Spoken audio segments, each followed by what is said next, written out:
So in order to get the maximum range in projectile, ili kupata maximum range ambayo itakuwa ni kubwa, upige mpira uende mbali. So angle yetu, angle lazima iwe sasa ni 45 degree. So now from the general formula kutoka kwenye general formula ya range kwenye projectile ambayo nasema range ziko tu initial velocity then sin of 2 theta over g.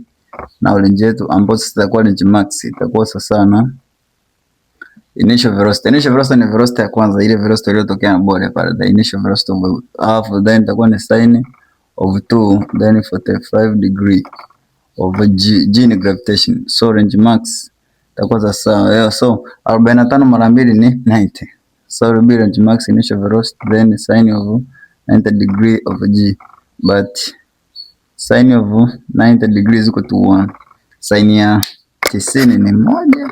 Kwa hiyo range yetu itabadilika, itakuwa range max itakuwa sasa ni initial velocity square then times 1 over g. Kwa formula imebadilika. Kwa hiyo ukiwa unaambia pia utafute velocity kwenye hii formula ukiwa na range max, itakuwa velocity yangu square itakuwa sasa itakuwa ni g then times range max, ambapo sasa velocity yangu itaenda kupiga square root both sides.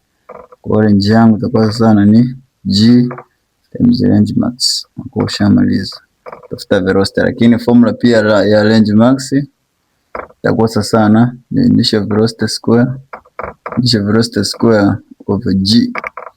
Na kwa ushamaliza kutafuta maximum velocity in projectile motion. Honeymoon, I love you.